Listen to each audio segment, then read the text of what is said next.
আপনার উপর হিসাব করে জাকাত হয় 20,000 টাকা, হিসাব না করে আমি 1 লক্ষ টাকা দিচ্ছেন, জাকাত আদায় হবে না। কাদের উপর জাকাত ফরজ হয় সংক্ষেপে বলছি, আমরা জেনে নেই। এবার আসুন আমরা জাকাত আদায় করব, জাকাত দিব। এখন জাকাত কাকে দিব? আপনি যদি জাকাত না দেন তাহলে এর শাস্তি কি? মুহতারাম হাজিরিন, আমি কালামুল্লাহ শরীফ থেকে, কোরআনুল কারীম থেকে আমি তেলাওয়াত করেছি, আকিমুস সালাহ ওয়া আতুজ যাকাহ। আল্লাহ তাআলা বলেছেন, তোমরা নামাজ কায়েম করো, যাকাত আদায় করো। নবীজি যখন জিহাদের ময়দানে পাঠিয়ে দিতেন তখন সমস্ত সাহাবীদেরকে নবীজি বলতেন, তোমরা যারা জিহাদে যাচ্ছ তোমরা জিহাদ করতে থাকবা ততক্ষণ পর্যন্ত যতক্ষণ না তারা ঈমান আনে, যাকাত নামাজ কায়েম না করে, যাকাত আদায় না করে, ততক্ষণ পর্যন্ত তোমরা জিহাদ করতে থাকবা। যাকাতের ব্যাপারে কোরআনুল কারীমের প্রায় 32 জায়গার মধ্যে আল্লাহ সুবহানাহু ওয়া তাআলা ইরশাদ করেছেন। আল্লাহ তাআলা সূরাতুত তাওবার মধ্যে 35 নম্বর আয়াতে আল্লাহ তাআলা বলেন, والذين يكنزون الذهب والفضة ولا ينفقونها في سبيل الله فبشرهم بعذاب أليم। আল্লাহ তাআলা বলেন, যারা সোনা রূপা ইনফিকুনহা ফি সাবিলিল্লাহ, আল্লাহর পথে খরচ করে না, ওয়ালা ইনফিকুনহা ফি সাবিলিল্লাহ, আল্লাহর পথে যারা খরচ করে না, ফাবাশশিরহুম বিআযাবিন আলীম, তাদের জন্য যন্ত্রণাদায়ক আযাবের সুসংবাদ। আযাবের কি সুসংবাদ হয়? কখনো না, দুঃসংবাদ। কিন্তু আল্লাহ তাআলা সুসংবাদ কেন বললেন? আমরা অনেক সময় বলে থাকি, অন্যায় তো করছো, বুঝবা, এর মজা বুঝবা একদিন, এর মজা একদিন তোমাকে বুঝাবো। আসলে কি এর মজা বুঝাবো? মানে এটা বোঝাচ্ছে তুমি যে অন্যায়টা করছো, এই অন্যায়ের যে এটার কি শাস্তি, এটা কি পরিমাণ শাস্তি হবে, এটা আদিক কথা বোঝানোর জন্য এই কথাটা মানুষ বলে থাকে। আল্লাহ তাআলা এই কথাটাই বলেছেন কালামে পাকে, ফাবাশশিরহুম বিআযাবিন আলীম, যন্ত্রণাদায়ক শাস্তির সুসংবাদ তাদের জন্য যারা সোনা রূপা এগুলো সঞ্চয় করে রাখে, তারা খরচ করে না। অনেক মানুষের সোনা রূপা সঞ্চয় করে সঞ্চিত করে রেখে দিয়েছে বাসায়, নাকের ফুল, কানের দুল, গলার চেইন, হাতের বালা,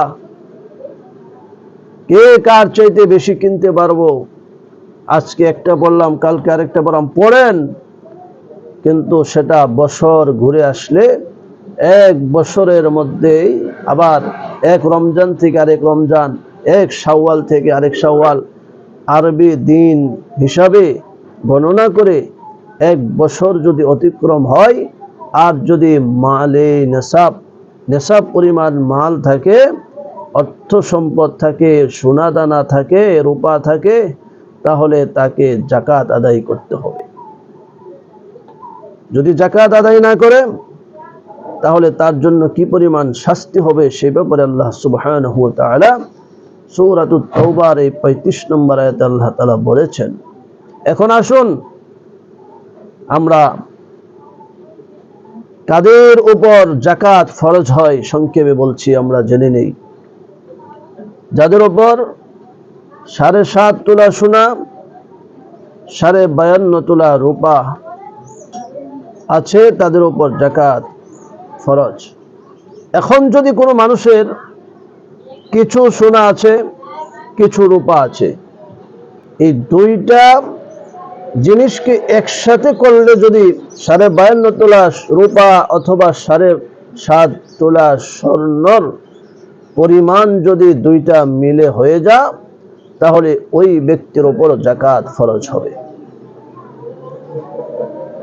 এখন আসুন,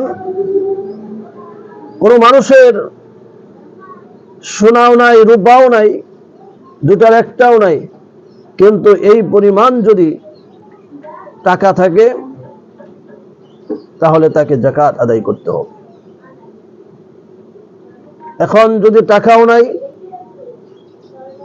ব্যবসায়িক পণ্য আছে, ব্যবসা করে দোকানের মালামাল আছে, এক বছরে হিসাব করে দেখছে যে 7.5 তোলা সোনা অথবা 52.5 তোলা রূপার সমপরিমাণ বা এর চাইতে বেশি টাকার মালামাল আমার দোকানে আছে, এক বছর যাবৎ থাকেই, তাহলে হিসাব করে একটা এই দোকানের মালগুলো হিসাব করবে, ক্যালকুলেটর চেপে হিসাব করবে, হিসাব করে যদি তার দেখা গেছে বাজার দর হিসাবে মনে করেন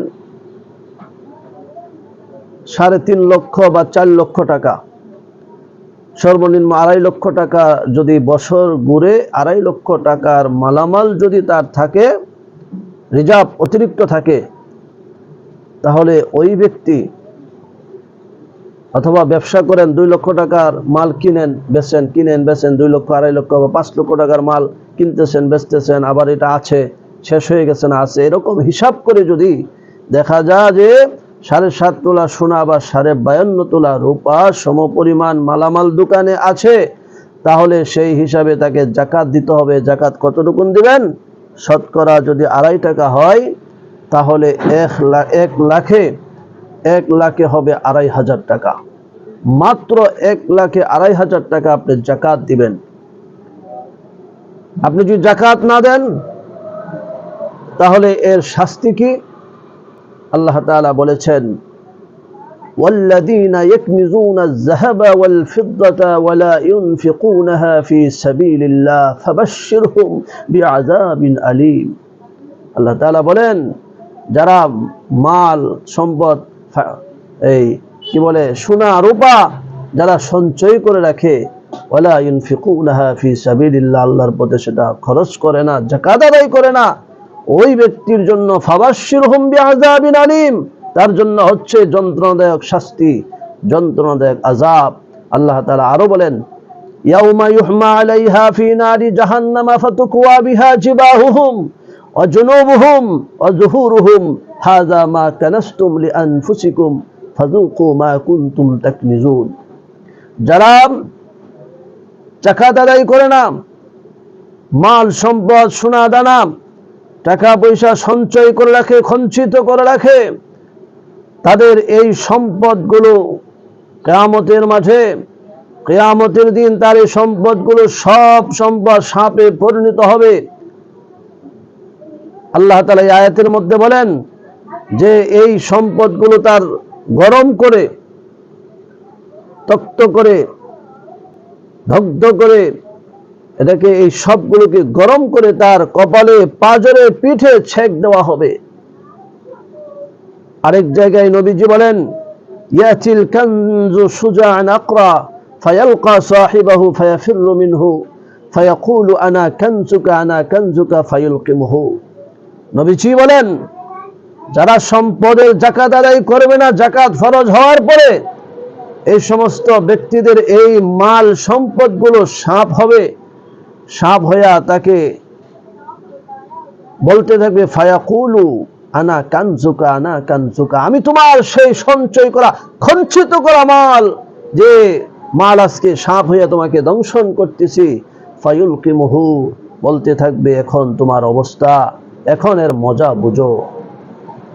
আল্লাহ তাআলা আয়াতে বলছেন, ফাযুকু মা কুনতুম তাকনিজুন, সেই দিন তাকে বলা হবে, এখন তুমি এর মজা বুঝো, এখন তুমি এর স্বাদ আস্বাদন করো। যে সঞ্চয় করে টাকা সোনা রূপা ধন সম্পদ সঞ্চয় করে রেখেছিল, সেটা যাকাত আদায় করেছিল না, এখন তুমি এর মজাটা বুঝো। আল্লাহ তাআলা কোরআনুল কারীমে কত সুন্দর করে বলেছেন। তাহলে আমরা যাকাত আদায় করব। এখন আসুন যাকাত আদায় করব, মনস্থ করেছি।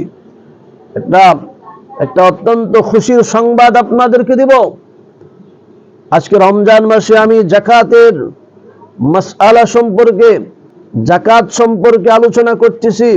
এটার কারণ হচ্ছে যাকাত আমরা দেব, যেহেতু যারা যাকাত দেব তারা যাকাতটাকে আমরা হিসাব করে দেব।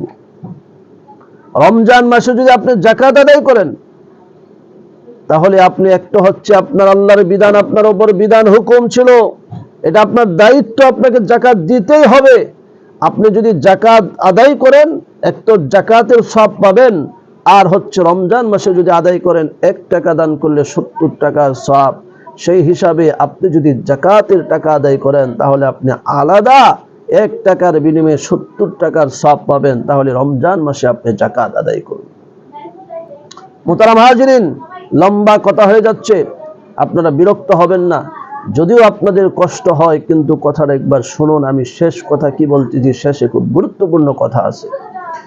নবী করিম সাল্লাল্লাহু আলাইহি ওয়াসাল্লাম যখন সাহাবীদেরকে বলতেন যাকাতের কথা, সাহাবীরা বলতো রমজান মাস তো ইবাদতের মাস। নবীজি বলতেন রমজান মাস ইবাদতের মাস, রমজান মাসে যেন কোনো গরিব মিসকিনদের কষ্ট না হয় রোজা রাখতে, সেজন্য তোমরা যাকাত আদায় করো। সাহাবীরা নবী করিম সাল্লাল্লাহু আলাইহি ওয়াসাল্লামের ভাষা অনুযায়ী, কথা অনুযায়ী, তারা বেশিরভাগ দেখা গেছে প্রায় সবাই যাদের উপর যাকাত ফরজ ছিল তারা রমজান আসার আগে যাকাত দিয়ে দিতেন। কেন? এই যাকাতের টাকা দিয়া তারা কেনাকাটা করে যেন রমজান মাসে রোজাগুলো রাখতে পারে। আর আপনার এই যাকাতের টাকা দিয়া যদি খাবার কিনে রোজা রাখে, আর যদি ইফতার করে সেহরি খান, আর এই রোজা এবং সেহরির যে সওয়াব, আপনার একটি রোজা আপনি রেখেছেন, আপনার রোজা কবুল হয়েছে কিনা এটা কোনো গ্যারান্টি নাই, কিন্তু অপর একজন মানুষকে আপনার টাকা দিয়ে ইফতার করাইলেন, রোজা রাখাইলেন, তাহলে আপনি যেন কবুলিয়াত একটা রোজার সওয়াব পেয়ে গেলেন। তাহলে আপনার যাকাত, যদি আপনি রমজান মাস এসেছে, এখন যদি আপনি রমজানে যদি যাকাত আদায় করেন তাহলে মহান রব্বুল আলামিন আপনাকে তো যাকাতের সওয়াব দিবেই। আর কি দিবে? যে ওই যে 1 টাকা দান করলে 70 টাকার সওয়াব, সেই হিসাবে আপনি যদি রমজান মাসে যদি আপনি যাকাত আদায় করেন তাহলে মহান রব্বুল আলামিন আপনাকে এই আলাদা সওয়াবটুকু দিবে। এবার আসুন আমরা যাকাত আদায় করব, যাকাত দিব। এখন যাকাত কাকে দিব? যাকাত দেওয়ার সময় সতর্ক থাকতে হবে। কোন সুদখোরকে যাকাত দেওয়া যাবে না। বলতে পারেন গরিব মিসকিন, সে আবার সুদখোর কেমনে? আপনি যাকাত দিছেন, আপনার এই টাকা সে সুদি লাগাই দিছে। এই টাকা নিয়ে যে 10,000 টাকা পাইলাম, এই টাকা দিয়ে আমি কি করাম? 10,000 টাকা সুদে লাগাই দিয়ে বাড়তে থাকুক। আপনার এই টাকা সুদে লাগাইয়া বাড়াইয়া সে উপার্জন, সে এখান থেকে আয় করে সে খাবে, এরকম জানা থাকলে এরকম ব্যক্তিকে আপনি যাকাত দিবেন না। যাকাত দেওয়ার সময় সতর্ক থাকতে হবে। টাকা পয়সা হালাল উপার্জন করা যেমন ফরজ, হালাল ভাবে ব্যয় করাও ফরজ। উপার্জন করছেন হালাল ভাবে, ব্যয় করছেন বেহালাল ভাবে, এটা কখনো সম্ভব হবে না। হালাল ভাবে উপার্জন করছেন, ব্যয়ও করবেন হালাল ভাবে, খরচ করবেন হালাল ভাবে। আপনি যাকাত দিচ্ছেন, একটা ফরজ ইবাদত, পবিত্র জিনিস, এই যাকাত আপনি আদায় করবেন। এখন আপনি যাকাত দেওয়ার সময় আপনি আরেকটা জিনিস লক্ষ্য করলেন, কিছু মানুষ আছে ঋণগ্রস্ত, ঋণদার ব্যক্তি, বাড়িঘর আছে, সব আছে, কিন্তু ঋণের বোঝা এমন ভাবে চেপেছে, ঋণ কোনোভাবে সে শেষ করতে পারছে না। এখন ওই ব্যক্তিকে যদি আপনি ঋণ পরিশোধ করে দেন, তার উপর যাকাত ফরজ না, ঋণ অনেক, তার ঋণ দিয়ে দেন, যাকাতের টাকা দেন, তার এটাও দুরস্ত আছে, এটা উত্তম। আপনি একজন মানুষ আপনার কাছ থেকে 20,000 টাকা নিছে, হাওলাত করে নিছে, এই টাকা আপনি দিতে পারছেন না, এই টাকা আপনি যাকাতের জায়গা থেকে যদি বলেন যে ভাই তুমি তো টাকা দিতে পারছো না, আমার উপর যাকাত ফরজ হয়েছে, হিসাব করছি, আমার 30,000 টাকা যাকাত আসে, তোমার 20,000 টাকা আমি তোমাকে যাকাত হিসাবে এটা আমি তোমাকে দিয়ে দিলাম, যাও, এটা আর দিতে হবে না, এটা আপনার যাকাত আদায় হয়ে যাবে, আপনি এটা তার জন্য ইহসান করছেন। এমনই ভাবে আপনি যাকাত আদায় করবেন। আপনি মাদ্রাসায় যদি যাকাত দেন, আপনার এই যাকাতের টাকা দিয়ে যদি কিতাব কিনে লেখাপড়া করে আলেম হয়, সে আলেম থেকে আরো আলেম হবে, সে আলেম থেকে আরো আলেম হবে, এবং কিয়ামত পর্যন্ত আপনি সওয়াব পেয়ে যাবেন। এমনই ভাবে আপনি যদি মসজিদে জাকাতের টাকা আদায় করেন, আদায় হবে না। মাদ্রাসায় জাকাত দেন, হবে না। তবে মাদ্রাসায় গোরাবা ফাউন্ড আছে, যেখান থেকে খাবার দাবারের ব্যবস্থা করা হয় এতিম মিসকিনদের, ওই সমস্ত জায়গায় যদি আপনি খরচ করেন তাহলে আপনার জাকাত আদায় হবে, এবং কি এটাই সবচেয়ে উত্তম। নামাজি ব্যক্তিকে জাকাত দেওয়ার চেষ্টা করবেন, এবং কি আপনি জাকাত দেওয়ার সময় আরেকটা জিনিস লক্ষ্য রাখতে হবে, জাকাত যখন আপনি দিবেন তখন আপনি ওই আপনার বাবাকে, বাবা ছেলে তারা পৃথক পৃথক খাবার, আলাদা আলাদা পাতিলে খাবার জুদা করে দিচ্ছেন। এখন বাবা খুব চলতে পারে না, টাকা পয়সা নাই, কারণ বাপের আপনি জাকাত দিয়ে দিবেন, কখনো জাকাত আদায় হবে না।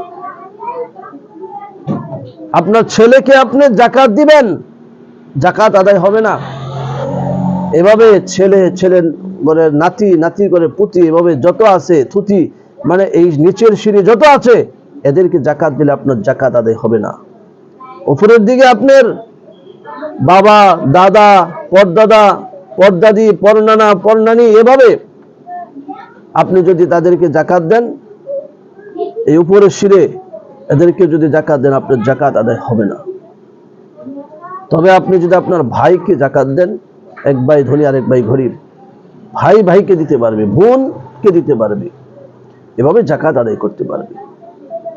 আত্মীয় স্বজন, নিকটতম আত্মীয় যারা, তাদেরকে আপনি জাকাত দিবেন। তারা যদি গরিব থাকে, তাদের হক বেশি, এদেরকে আপনি আগে দেখবেন, এদেরকে আগে জাকাত দিবেন। আর এখন তো আমাদের দেশে হচ্ছে কি, এগুলোর খোঁজখবর নাই। 100-200 কাপড় কিনা সমাজে বিলায় দেয় নাম ফুটানোর জন্য, যে অমুকে এত টাকার জাকাত দিছে। গোপনে যদি জাকাত দিয়ে দেয়, কেউ জানলো না, কেউ শুনলো না, এটা কি হইল? এই চিন্তা, এই ভেবে সে জাকাত গোপনে দেয় না, জাকাত দিয়ে দিচ্ছে, এলাকাতে কাপড় কিনা দিয়ে দিচ্ছে, এই কাপড় দিয়ে দাও ভাই, আমি যে কিছু জাকাতের কাপড় আনছি আপনারা নিয়ে নেন, লিস্টি করে করে দিয়ে দিল। তবে আরেকটা যে সতর্কতা অবলম্বন করতে হবে, সেটা হচ্ছে আপনি যদি হিসাব করার পরে যদি আপনি 1 লাখ 2 লাখ যত দিতে পারেন দিয়ে দেন, আপনার এটা উত্তম। হিসাব করতে হবে, হিসাব করে এরপরে আপনার জাকাত আদায় করতে হবে। তাহলে আমরা কি বুঝলাম? জাকাত মারাত্মক একটা গুরুত্বপূর্ণ একটা বিষয়। জাকাত দিতে হবে। রমজান মাস যেহেতু আমরা জাকাত আদায় করব, রমজান মাসে আমরা সওয়াব পাবো অতিরিক্ত বেশি। আর রমজানে জাকাত দিলে পরে হত দরিদ্র গরিবেরা, মিসকিনেরা, তারা জাকাতের টাকা পাইলে পরে সেটা দিয়া তারা, সামনে ঈদ আছে, রমজান মাসে রোজা, তারাবি, এগুলোতে খরচ করবে, ইফতার সেহরিতে খরচ করবে। এরকমভাবে রমজান মাসে জাকাত দিবেন। আর কি বললাম, জাকাত কাদেরকে দেওয়া যাবে, কাদেরকে দেওয়া যাবে না, অতি সংক্ষেপে আপনাদেরকে আমি যতটুকু কথা বলেছি, আল্লাহ তাআলা আপনাকে আমাকে যারা শুনতেছেন, যারা শুনবেন, সকলকে আল্লাহ তাআলা আমল করার তৌফিক দান করুক। আল্লাহুম্মা আমিন।